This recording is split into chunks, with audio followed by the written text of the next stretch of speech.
From virtual to real, Nissan presents GT Academy Race to Dubai.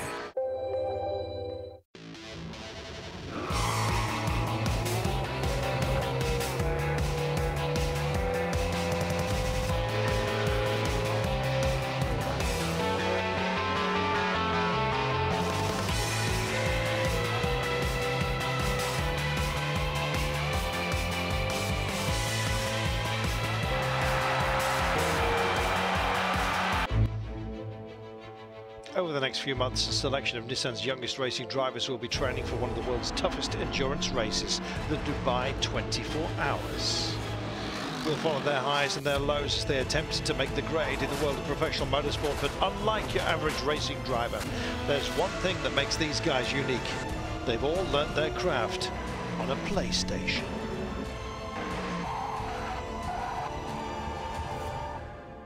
This is the race to Dubai. Since 2008, GT Academy has been turning PlayStation gamers into racing drivers. We take the world's top Gran Turismo racers and select the quickest, most promising driver.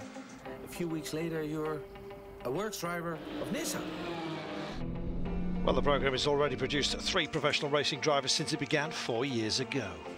It was a fantastic prize and, you know, the opportunity of my life to become a racing driver.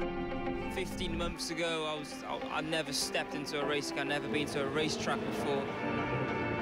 Really amazing, and sometimes I still can't believe it. Just really cool just to say I'm a professional racing driver. And this year, the process started all over again as nearly 1 million gamers competed online for their place in the national finals, with 36 making it through to the race camp at the home of British Motorsport, Silverstone.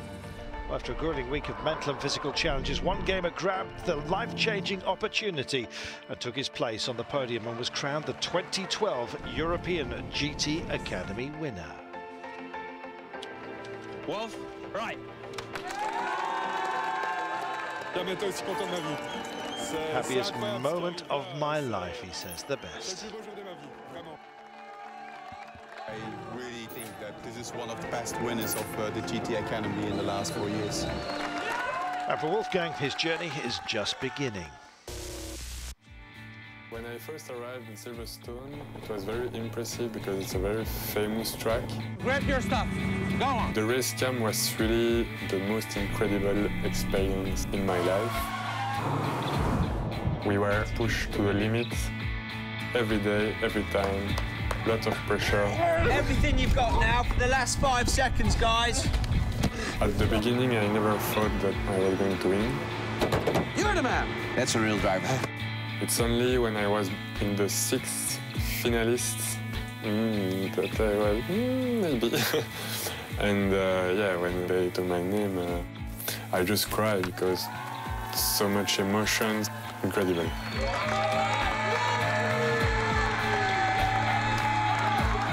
It was a great human experience to be pushed so hard, and I learned a lot about me.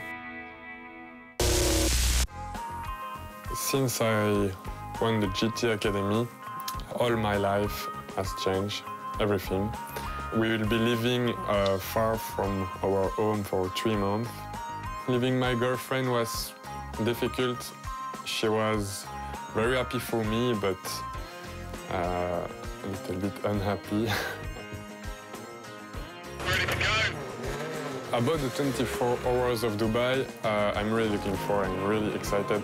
But we have a long journey before. It scared me a little bit because it's already a big step, and in 4 months, it's nothing.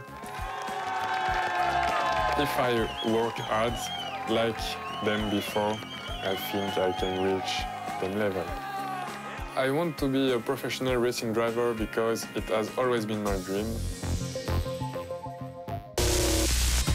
Wolfgang has exceeded his expectations by becoming this year's GT Academy winner, but now the hard work really starts for him, just like it did for the previous winners, Lucas Ordonez and Jordan Tresson, who've truly proved that going virtual to reality is possible. 2008, I won GT Academy. The prize was Dubai 24 hours. After the great result at Dubai, I competed in the GT4 European Cup. We won 2 races and we finished second in the championship. I won GT Academy in 2010. And I started in GT4 Cup with RGN Motorsports. I managed to finish 4th in the drivers' ranking. The year after, in 2011, I had the chance to drive for first time a LMP2 car. At the moment, the best result so far is second position in Le Mans and also win the Intercontinental Le Mans Cup. Last year, we moved to Blancpain Endurance Series. We won Spa 24 hours, and on 5 races, we won 2 times and finished 4 times on the podium. So it was a very good year for me. Now I feel like a proper racing driver, so really happy with that. It's really amazing, and sometimes I still can't believe it. This year, I signed with Greece Motorsport Nissan team. You know, 2 years ago, I was only playing in my sofa. And now I'm here racing a season in World Endurance Championship. This year, Lucas will team up with racing legend Martin Brundle and his son, up-and-coming driver Alex. Yes, racing for Signatec Nissan, Jordan will be joined by Lucas's former teammate Frank Mailleux and Olivier Lombard. Well, both guys will compete in the LMP2 class in the World Endurance Championship. 8 races are held in 8 countries on 4 continents. The championship has already visited Spa in Belgium, Sebring International Raceway in Florida, and the legendary 24 Hours of Le Mans, of course. In the European Le Mans Series and Le Mans, the results are not what we expected. So the season hasn't been good. I would say that the lowest moment was when I went out in Spa because I did a small mistake. I was really disappointed, but I've learned from this mistake, and now I'm focused on the future and not the past. Well, today it's the 4th stop in the championship at the racetrack that's played host to some of the most memorable races in motorsport history, Silverstone. Well, as we go into qualifying, Greaves and Signatec are looking to make their mark and improve on their season so far. Alex, when with new tires and in the last lap, as he said, the fastest lap, pole position here in Silverstone.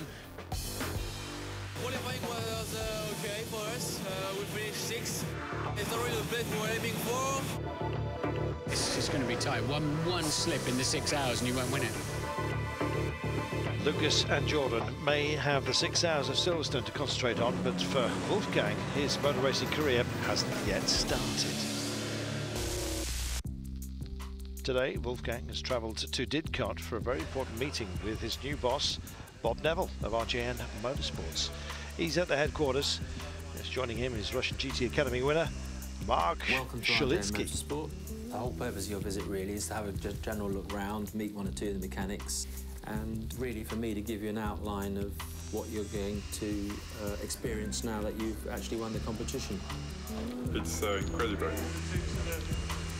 Bob and the team at RGN will be guiding them over the next few months as they face their biggest challenge yet, getting an international racing license. in Dubai 24 hours, they must have an international license. That license is obtained by a series of upgrade signatures, and they will need 12 of these to achieve international status. But with the racing season in the UK nearly over and time running out, the pressure is on to get these all-important signatures. We will have 15, I think, races to get those signatures, and yeah, we have to stay on track. With the training we give them and their determination, they will be good drivers. Whether any of them actually succeed in having some natural ability and dexterity which can then lift them up to the final sort of level of top professional GT driver, that we've got to find out. And their driving mentor, Christian Van, is on hand to remind them of the reality of their situation. Getting the licence is the most important thing. Without the licence, you don't go. You may be sitting here as winners thinking, I'm going to race in Dubai. You won't without the licence. You will get out of this what you're prepared to put in. Just like with the GT Academy final, if you want it badly enough, you will succeed. The World Endurance Championship has arrived in the UK at the famous Silverstone track, where the previous GT Academy winner Lucas Ordonez and his teammates, or his team, Greaves Motorsports, have qualified on pole in the LMP2 class. John Tresson and his team Signatech, as they're starting in 6th place. It's a 6-hour race, so we are 3 drivers, so basically it'll be about 2 hours each. First stint Alex is gonna drive, then I go in for double stint, then Martin Brundle will be for a double stint, and Alex will join again the car for the last stints of the race. In pole position for the first time, Lucas and the Greaves team have their best chance yet to get the podium. But so far this season for Jordan and Signatech, luck has not been on their side. Yeah, we are really unlucky this season. We have issues every weekend, so it would be nice to have one weekend without problem. 2x2 formation around the final turn at Vale to get the 6 hours of Silverstone underway, and over the line they go, and it's been a great start by the Toyota. And as expected, Alex Wurz is getting a great pull from his hybrid system through the first turn, and he's up to 2nd place, but JRM, their machine, has gone round. Peter Tombreth, that's from 7th place overall. He's taken Alex Brundle with him on the outside. Alex qualified on pole, so that put him alongside the LMP1 cars on the start, and the one he was alongside managed to spin off in the first corner. Unfortunately, Peter Dumbrek in the JRM had a big loopy spin in front of me, so my whole first corner was dialed into avoiding that. So we were last in class by corner 2. Well, in an eventful first few laps, both Greaves Motorsport and Signatech suffered from a bout of bad luck. Lucas and Greaves got caught up in the slow-moving traffic at the front, and through no fault of his own, Jordan's teammate Frank Mayer was hit by another driver. I've been touched a bit by a GT car 2-3 laps before I came in. We lost maybe 10 seconds, something like that, doing a 360 at 300 kilometers.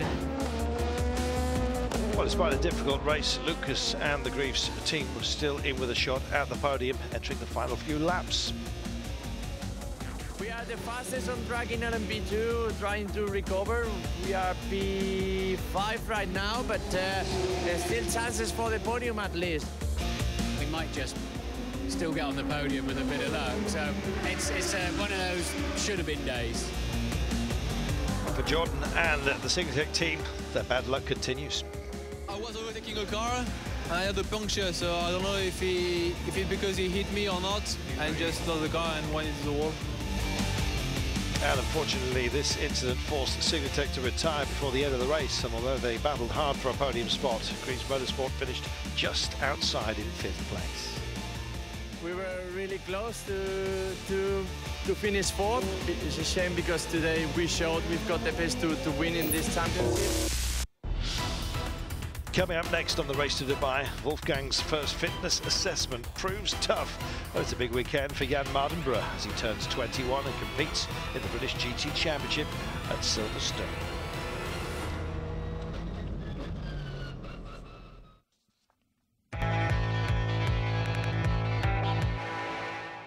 From virtual to real, Nissan presents GT Academy Race to Dubai.